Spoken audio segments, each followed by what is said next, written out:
कृष्णाय वासुदेवाय हरे परमात्मने प्रणतः क्लेशनाशाय गोविंदाय नमो नमः। आप सभी भक्तजनों को बरुथनी एकादशी की बहुत बहुत हार्दिक शुभकामनाएं एवं बहुत बहुत बधाई। मैं आचार्य पंडित अजय शर्मा आपके लिए बैसाख महीने की सुने जाने वाली बरुथनी एकादशी की व्रत कथा सुनाऊंगा। जिन माताओं ने, बहनों ने, भाइयों ने इस एकादशी का व्रत किया है तो उन्हें यह बरुथनी एकादशी की कथा अवश्य श्रवण करनी चाहिए, क्योंकि इसके बिना यह व्रत अधूरा माना जाता है। तो प्रिय मित्रों, बैसाख महीने में पड़ने वाली कृष्ण पक्ष की एकादशी का व्रत 24 अप्रैल दिन गुरुवार को किया जाएगा और इसका पारण 25 अप्रैल दिन शुक्रवार को किया जाएगा।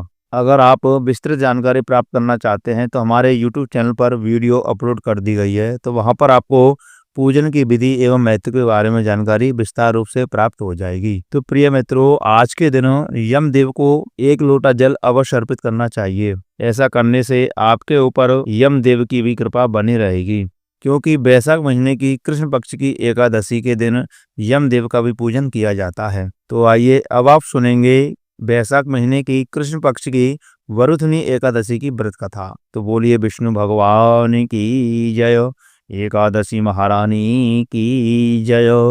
युधिष्ठिर बोले, हे भगवान, मैं आपको नमस्कार करता हूँ। बैसाख मास के कृष्ण पक्ष की एकादशी का क्या नाम है, उसकी कथा क्या है, तो आप विस्तार पूर्वक मुझसे कहिए। श्री कृष्ण भगवान कहने लगे, हे राजन, इस एकादशी का नाम बरुथनी एकादशी है।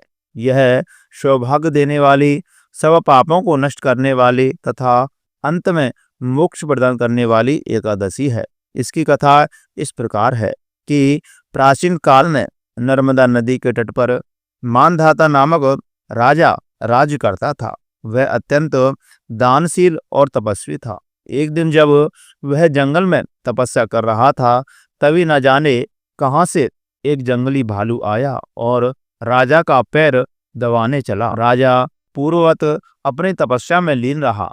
कुछ देर बाद पैर चबाते चबाते भालू राजा को घसीटकर पास के जंगल में ले गया। तब राजा बहुत घबराया, मगर तापस धर्म अनुकूल उसने क्रोध और हिंसा न करके भगवान विष्णु से प्रार्थना की।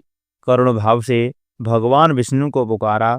उसकी पुकार सुनकर के भगवान श्री हरि विष्णु प्रकट हुए और उन्होंने चक्र से भालू को मार डाला। राजा का पैर भालू पहले ही खा चुका था। इससे राजा बहुत ही शोकाकुल हुआ।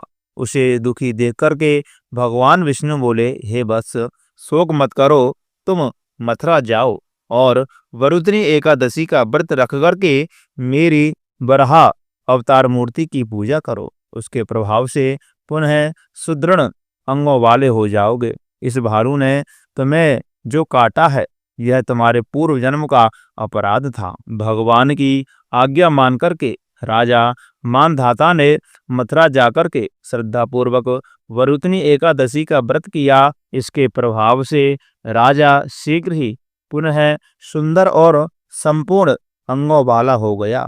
इसी एकादशी के प्रभाव से राजा मानधाता स्वर्ग को चला गया था। जो भी व्यक्ति भय से पीड़ित है, उसे वरुथनी एकादशी का व्रत रख करके भगवान विष्णु का स्मरण करना चाहिए। इस व्रत को करने से समस्त पापों का नाश होकर के मोक्ष प्राप्त होता है और सब पापों से मुक्त होकर के परम गति को प्राप्त करते हैं। अतः पाप भीरु मनुष्यों को पूर्ण प्रयत्न करके इस एकादशी का व्रत अवश्य करना चाहिए। यमराज से डरने वाला मनुष्य अवश्य ही वरुथनी का व्रत अवश्य करे।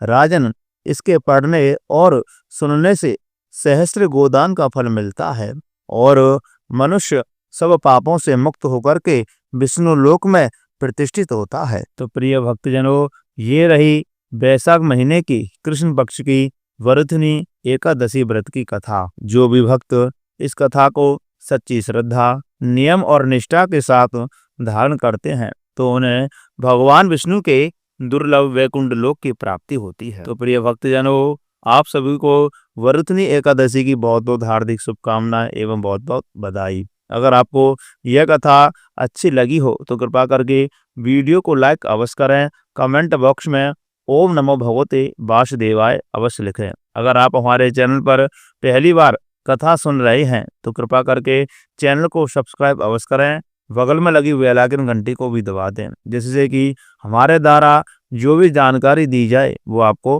प्राप्त हो सके। तो जय श्री राधे, जय श्री कृष्ण।